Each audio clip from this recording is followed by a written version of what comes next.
गोपालपुर नाम के शहर में इमरती देवी नाम की एक औरत रहती थी। उसके पास एक गाय थी, उसका नाम था कपिला। कपिला ढेर सारा दूध देती थी। इमरती देवी के 3 बेटे थे। एक दिन इमरती देवी ने तीनों बेटों को अपने पास बुलाया और कहा, आ गए तुम लोग, आओ आओ बैठो। आपने हमें बुलाया माँ? हाँ बेटा, तुम लोग तो जानते हो मैं कपिला को बहुत प्यार करती हूँ।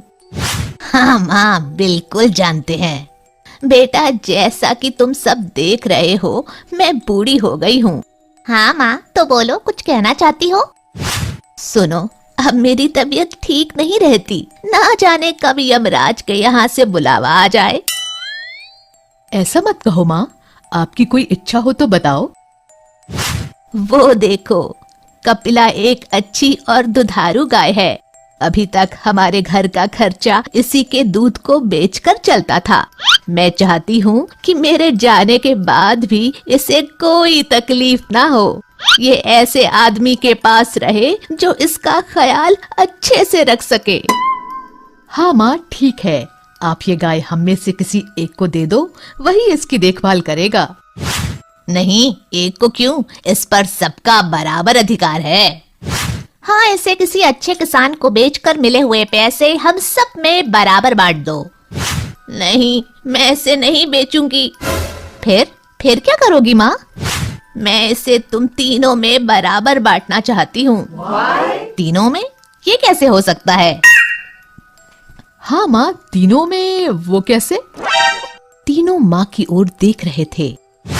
देखो, सप्ताह में 7 दिन होते हैं और तुम 3 लोग हो, तो बारी बारी से एक एक दिन गाय को अपने पास रखना। इस तरह वो तुम सबके पास 2-2 दिन रहेगी। जिस दिन जिसके पास गाय होगी उसको दाना पानी भी वही देगा और उस दिन के दूध पर भी उसी का हक होगा।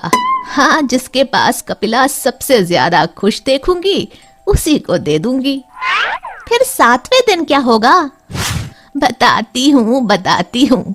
7वें दिन कपिला को मंदिर के पुजारी जी के घर में भिजवा दिया करो, जिससे वहाँ के दूध की खीर बनाकर ठाकुर जी को भोग लगाया जा सके। फिर उस दिन दाना कौन देगा? मैंने पुजारी जी से बात कर ली है। उस दिन मंदिर के चढ़े हुए फल और बचा हुआ प्रसाद कपिला को खिलाया जाएगा। ठीक है माँ, जैसा आप कहो। तुम सबसे बड़े हो, इसलिए सबसे पहले वे तुम्हारे घर रहेगी। ठीक है माँ, जैसा आप कहो। उनके कहे अनुसार तीनों भाई एक एक दिन गाय को अपने पास रखने लगे। मैं दूध निकाल लेता हूँ और गाय को खाने के लिए कुछ नहीं दूंगा। वैसे भी कल मंझले भाई के पास जाएगी तो वो खिलाएगा ही। आज मेरा नंबर है, मैं तो दूध निकालूंगा। गाय को खाना देना जरूरी नहीं है। कल बड़े भैया ने तो खिलाया ही होगा और कल छोटा भाई भी खिलाएगा, तो मैं ना खिलाऊं तो किसी को कानो कान खबर भी ना होगी। 2 दिन से खूब खा रही हो कपिला, ज्यादा खाना नुकसान करता है। आओ, आज सिर्फ दूध दो मुझे। इसी तरह तीनों भाई दूध निकालते और उसे खाना कोई नहीं देता, लेकिन पुजारी जी कपिला को अच्छे से भरपेट खाना देते। इमरती देवी देख रही थी कि कपिला धीरे धीरे कमजोर होती जा रही थी। आखिर उन्होंने सोचा क्यों ना कारण पता लगाया जाए और बारी बारी से तीनों बेटों के घर जाकर जांच की। सबसे पहले बड़े बेटे के घर जाती हैं और छुप कर देखती हैं। आओ कपिला, मैं आज जल्दी में हूँ, दूध निकाल लेता हूँ। वैसे भी कल मंझले भाई के पास जाओगी तो वो खिलाएगा ही, तब ज्यादा खा लेना। मंझले बेटे के घर। खाना देना ज्यादा जरूरी नहीं है, पर पैसों की बड़ी जरूरत है। आज दूध बेचकर कमाऊंगा। कल बड़े भैया ने तो खिलाया ही होगा और कल छोटा भाई भी खिलाएगा, तो मैं ना खिलाऊं तो किसी को कानो कान खबर भी ना होगी, हमेशा की तरह। छोटे भाई के घर देखती है। 2 दिन से खूब खा रही हो कपिला, ज्यादा खाना नुकसान करता है।